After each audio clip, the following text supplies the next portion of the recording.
Hello friends, welcome to ET chart YouTube channel. My name is Prasad. Friends, ఇంగ్లీష్ను ఎన్ని రోజుల్లో నేర్చుకోగలమనే ఈ సిరీస్లో నేను డే 12 వరకు కూడా మీన్స్ మన ప్రీవియస్ క్లాసెస్లో 10 క్లాసెస్ని టెన్సెస్ గురించి అయితే ఎక్స్ప్లెయిన్ చేయడం జరిగింది. ఆ 10 ఇంపార్టెంట్ టెన్సెస్ అన్నిటిని కూడా ఈరోజు ఒకే ఒక వీడియోలో అయితే ఎక్స్ప్లెయిన్ చేయబోతున్నాను. ఆ 10 టెన్సెస్ అన్నిటిని కూడా మన ప్రీవియస్ క్లాసెస్లో స్ట్రక్చర్స్ తోటి, డెఫినేషన్ తోటి అండ్ హెల్పింగ్ వర్బ్స్, క్లోవర్స్ తోటి అయితే డీటెయిల్గా ఎక్స్ప్లెయిన్ చేయడం జరిగింది. ఎవరైనా ఆ కాన్సెప్ట్స్ మిస్ అయ్యి ఉంటే కింద డిస్క్రిప్షన్ బాక్స్లో అయితే ప్రొవైడ్ చేస్తాను. ఆ వీడియోస్ మీరు ఒకసారి చూడండి. అండ్ ఈరోజు ఈ వీడియో ఏదైతే ఉందో ఈ వీడియోలో నేను స్ట్రక్చర్స్ ఎక్స్ప్లెయిన్ చేయడం లేదు అండ్ హెల్పింగ్ వర్బ్స్, క్లోవర్స్ ఏమీ కూడా ఎక్స్ప్లెయిన్ చేయడం లేదు. బట్ ఒకే ఒక మెయిన్ వర్బ్ని తీసుకొని ఆ 10 టెన్సెస్లో ఏ విధంగా మనం ఎక్స్ప్రెస్ చేయాలో నేనైతే ఈరోజు ఎక్స్ప్లెయిన్ చేయబోతున్నాను. So listen carefully. ముందుగా మనకు తెలియాల్సింది అసలు సింపుల్ ప్రెజెంట్ టెన్స్లో మెయిన్ వర్బ్ ఎలా ఉంటుంది, సింపుల్ పాస్ట్ టెన్స్లో మెయిన్ వర్బ్ ఎలా ఉంటుంది, ఇలా మనం డిస్కస్ చేసుకున్న 10 టెన్సెస్లో మెయిన్ వర్బ్స్ ఎలా ఉంటాయో ఒకసారి చూద్దాం. రైట్. సో ఇక్కడ ఫస్ట్ మీరు చూసుకున్నట్లయితే సింపుల్ ప్రెజెంట్ టెన్స్. ఈ సింపుల్ ప్రెజెంట్ టెన్స్లో మెయిన్ వర్బ్ అనేది చేస్తాను లేదా చేస్తుంటాను అని వస్తుంది. Next simple past.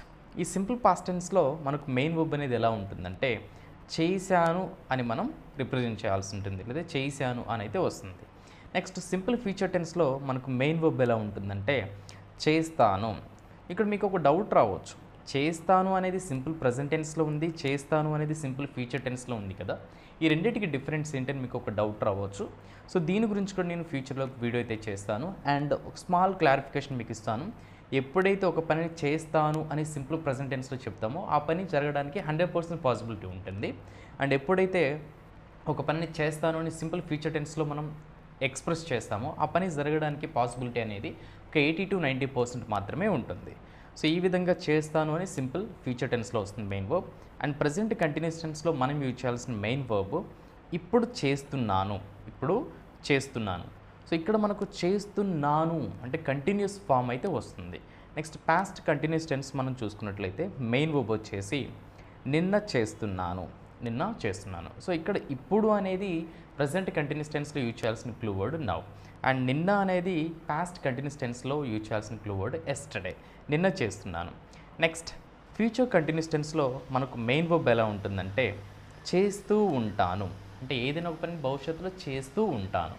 ఇలా చేస్తూ ఉంటాను అని ఎప్పుడైతే వస్తుందో whether it is Telugu or English, ఆ పర్టిక్యులర్ స్టేట్మెంట్ మనం ఫ్యూచర్ కంటిన్యూస్ టెన్స్లో అయితే ఎక్స్ప్రెస్ చేయాల్సి ఉంటుంది. నెక్స్ట్ ప్రెజెంట్ పర్ఫెక్ట్ టెన్స్లో మనకు క్లూ వర్డ్ ఏ విధంగా ఉంటుంది అంటే చేశాను అని వస్తుంది. నెక్స్ట్ పాస్ట్ పర్ఫెక్ట్ టెన్స్లో మనకు క్లూ వర్డ్ అనేది ఏ విధంగా ఉంటుందంటే చేశాను లేదా చేసేసాను, చేశాను లేదా చేసేసాను. ఈ పాస్ట్ పర్ఫెక్ట్ టెన్స్ చాలా బ్యూటిఫుల్ టెన్స్ అనమాట, ఎందుకంటే మనకు 2 టెన్సెస్ ఉంటాయి ఇక్కడ. ఆ 2 టెన్సెస్ అన్నిటిని మనం కంబైన్ చేయాల్సి ఉంటుంది. Next future perfect tense. ఈ ఫ్యూచర్ పర్ఫెక్ట్ టెన్స్ అనేది ఏ విధంగా ఉంటుందంటే చేసేసి ఉంటాను, అంటే భవిష్యత్తులో ఏదైనా ఒక పనిని చేసేసి ఉంటాను అని తెలిపే సందర్భంలో ఫ్యూచర్ పర్ఫెక్ట్ టెన్స్ యూజ్ చేయాలి. నెక్స్ట్ అలానే ప్రజెంట్ పర్ఫెక్ట్ కంటిన్యూస్ టెన్స్. ఈ ప్రజెంట్ పర్ఫెక్ట్ కంటిన్యూస్ టెన్స్ యొక్క మెయిన్ వెబ్ ఎలా ఉంటుందంటే చేస్తూ ఉన్నాను, చేస్తూ ఉన్నాను. సో ఇక్కడ మనకు ఉన్నటువంటి ఏదైతే ఈ 10 మెయిన్ వర్బ్స్ ఉన్నాయో ఈ 10 మెయిన్ వర్బ్స్లో మీరు నోటీస్ చేసినట్టయితే క్లియర్గా చేశాను అనేది సింపుల్ పాస్ట్లో వస్తుంది, చేశాను అనేది ప్రజెంట్ పర్ఫెక్ట్ టెన్స్లో వస్తుంది అండ్ చేశాను అనేది పాస్ట్ పర్ఫెక్ట్ టెన్స్లో కూడా వస్తుంది. మరి ఈ 3 టెన్సెస్ని ఏ విధంగా యూజ్ చేయాలి ఏంటి అంటే చూడండి, సింపుల్ పాస్ట్ అనేది మనకు టైంని ఇండికేట్ చేస్తుంది, అంటే ఎప్పుడు చేసామో అప్పుడు ఆ టైంని ఇండికేట్ చేస్తుంది. అండ్ ప్రజెంట్ పర్ఫెక్ట్ టెన్స్ టైంని ఇండికేట్ చేయదు, బట్ రీసెంట్గా జరిగినటువంటి యాక్షన్స్ని మనం డిస్క్రైబ్ చేస్తాం కాబట్టి present perfect tense. Next past perfect టెన్స్లో 2 పాస్ట్ కంప్లీటెడ్ యాక్షన్స్ ఉంటాయి. అప్పుడు ఒక పని జరిగే సమయానికి మరొక పని జరిగింది లేదా చేశాను అని తెలిపే సందర్భంలో పాస్ట్ పర్ఫెక్ట్ టెన్స్ అయితే యూజ్ చేయాలి. ఓకే ఫ్రెండ్స్, ఇప్పుడు ఒకే ఒక మెయిన్ వర్బ్ని తీసుకొని రైట్ అంటే రాయడం అనే ఒకే ఒక మెయిన్ వర్బ్ని తీసుకొని ఈ 10 టెన్సెస్లో ఏ విధంగా ఎక్స్ప్రెస్ చేయాలో నేనైతే ఎక్స్ప్లెయిన్ చేయబోతున్నాను. Listen carefully. రైట్. నేను రాస్తాను లేదా రాస్తుంటాను, ఇది సింపుల్ ప్రెజెంట్ టెన్స్ స్టేట్మెంట్. నేను రాస్తాను లేదా నేను రాస్తుంటాను అలవాటుగా చేసే పని, మరి దీన్ని ఇంగ్లీష్లో ఐ రైట్ అంటాం. నెక్స్ట్ సింపుల్ పాస్ట్ టెన్స్లో నేను రాశాను, నేను రాశాను, I wrote, I wrote. Next simple future టెన్స్లో నేను రాస్తాను లేదా నేను రేపు రాస్తాను. ఇక్కడ రేపు అనేది మనం యూజ్ చేయాల్సిన టైం ఇండికేటర్ అనమాట. నేను రేపు రాస్తాను, ఇది ఫ్యూచర్ రిప్రజెంట్ చేస్తుంది కాబట్టి I will write tomorrow, I will write tomorrow. Next present continuous tense, నేను ఇప్పుడు రాస్తున్నాను, నేను ఇప్పుడు రాస్తున్నాను. ఇక్కడ ఇప్పుడు అనేది ఏమవుతుంది, టైం ఇండికేషన్ అవుతుంది. అండ్ రాస్తున్నాను అనేది ఒక కంటిన్యూస్ వర్బ్ అవుతుంది. నేను ఇప్పుడు రాస్తున్నాను, I am writing now, I am writing now. Next past continuous, నేను నిన్న ఈ సమయానికి రాస్తున్నాను, నేను నిన్న ఈ సమయానికి రాస్తున్నాను. సో ఇక్కడ మీరు నోటీస్ చేసినట్లయితే నిన్న ఈ సమయానికి రాస్తున్నాను. మరి దీన్ని ఇంగ్లీష్లో I was writing by this time yesterday, I was writing by this time yesterday. నేను నిన్న ఈ సమయానికి రాస్తున్నాను. నెక్స్ట్ ఫ్యూచర్ కంటిన్యూస్, నేను రేపు ఈ సమయానికి రాస్తూ ఉంటాను, నేను రేపు ఈ సమయానికి రాస్తూ ఉంటాను అంటే భవిష్యత్తులో ఏదైనా ఒక పనిని చేస్తూ ఉంటాను. I will be writing by this time tomorrow, I will be writing by this time tomorrow అంటే నేను రేపు రాస్తూ ఉంటాను ఈ సమయానికి. నెక్స్ట్ ప్రజెంట్ పర్ఫెక్ట్ టెన్స్, నేను ఈ మధ్యనే రాశాను, నేను ఈ మధ్యనే రాశాను. సో ఇక్కడ ఈ మధ్యనే అనేది మనం యూజ్ చేయాల్సినటువంటి ప్రజెంట్ పర్ఫెక్ట్ టెన్స్లో క్లూ వర్డ్.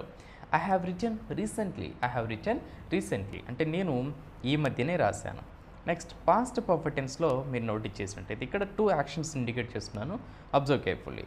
అతను రాయకముందే నేను రాసేసాను, అతను రాయకముందే నేను రాసేసాను అంటే ఒక పని జరగకముందే మరొక పని జరిగింది. అతను రాయకముందే నేను రాసేసాను.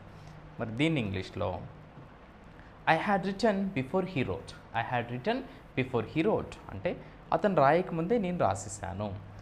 నెక్స్ట్ అతను రాయకముందే నేను రాసేసి ఉంటాను, అతను రాయకముందే నేను రాసేసి ఉంటాను. ఇది ఫ్యూచర్ పర్ఫెక్ట్ టెన్స్ని ఇండికేట్ చేస్తుంది. రాసేసి ఉంటాను, ఏదైనా ఒక పనిని చేసేసి ఉంటాను.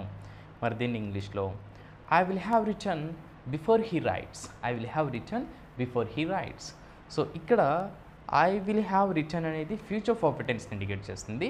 బిఫోర్ హీ రైట్స్, ఈ రైట్స్ అనేది సింపుల్ ప్రజెంట్ టెన్స్ స్టేట్మెంట్, అతను రాయకముందే నేను రాసేసి ఉంటాను. Next present perfect continuous tense statement, నేను 2 గంటల నుండి రాస్తూ ఉన్నాను, నేను 2 గంటల నుండి రాస్తూ ఉన్నాను అంటే ఏదైనా ఒక పని పాస్ట్లో స్టార్ట్ అయ్యి 2 గంటల క్రితం స్టార్ట్ అయ్యి అది ఇప్పటికీ కూడా కొనసాగుతుంది, కంటిన్యూ అవుతుంది. నేను 2 గంటల నుండి రాస్తూ ఉన్నాను లేదా రాస్తూనే ఉన్నాను. మరి దీన్ని ఇంగ్లీష్లో I have been writing for 2 hours, I have been writing for 2 hours అంటే నేను 2 గంటల నుండి రాస్తూనే ఉన్నాను లేదా రాస్తున్నాను. సో ఫ్రెండ్స్ ఈ విధంగా ఒకే ఒక మెయిన్ వర్బ్ని తీసుకుని 10 టెన్సెస్లో అయితే ఎక్స్ప్లెయిన్ చేశాను. ఇక్కడ మనకు మేజర్గా తెలియాల్సింది ఏంటంటే Telugu action word or Telugu main verb. ఆ తెలుగు మెయిన్ వర్బ్ అనేది ఏ టెన్స్లో ఏ విధంగా ఉంటుంది అనేది మనం నోటీస్ చేయగలిగితే మన స్పీకింగ్లో మనం ఈజీగా అది ఏ టెన్స్లో ఎక్స్ప్రెస్ చేయాలో ఇంగ్లీష్లో తెలిసిపోతుంది. సో ఇక్కడ మీరు నోటీస్ చేసినట్లయితే రాస్తాను లేదా రాస్తుంటాను సింపుల్ ప్రజెంట్ టెన్స్, రాశాను సింపుల్ పాస్ట్ టెన్స్, రేపు రాస్తాను సింపుల్ ఫ్యూచర్ టెన్స్, ఇప్పుడు రాస్తున్నాను ప్రజెంట్ కంటిన్యూస్ టెన్స్, నిన్న ఈ సమయానికి రాస్తున్నాను పాస్ట్ కంటిన్యూస్ టెన్స్, నెక్స్ట్ రేపు ఈ సమయానికి రాస్తూ ఉంటాను ఫ్యూచర్ కంటిన్యూస్ టెన్స్, ఈ మధ్యనే రాశాను past present perfect tense, next ఒక పని జరగకముందే మరొక పని చేశాను పాస్ట్ పర్ఫెక్ట్ టెన్స్, అండ్ ఒక పని జరగకముందే మరొక పని చేసేసి ఉంటాను ఫ్యూచర్ పర్ఫెక్ట్ టెన్స్, అండ్ ఒక పనిని గతం నుండి అంటే పాస్ట్ నుండి ఇప్పటికీ చేస్తూనే ఉన్నాను present perfect continuous tense. So ఈ విధంగా మనం ఆల్ టెన్సెస్ని మెయిన్ వర్బ్ని బేస్ చేసుకొని ఎక్స్ప్లెయిన్ చేసుకోవచ్చు. ఐ హోప్ ఈ వీడియో మీకు నచ్చిందని అనుకుంటున్నాను. ఈ వీడియో నచ్చినట్లయితే తప్పనిసరిగా లైక్ చేయండి. మీకు ఏమైనా డౌట్ ఉన్నా కూడా కామెంట్ బాక్స్లో ఎక్స్ప్రెస్ చేయొచ్చు. అనదర్ ఇంట్రెస్టింగ్ అండ్ యూస్ఫుల్ వీడియోతో మీ ముందుంటాను. Thank you friends, thanks for watching.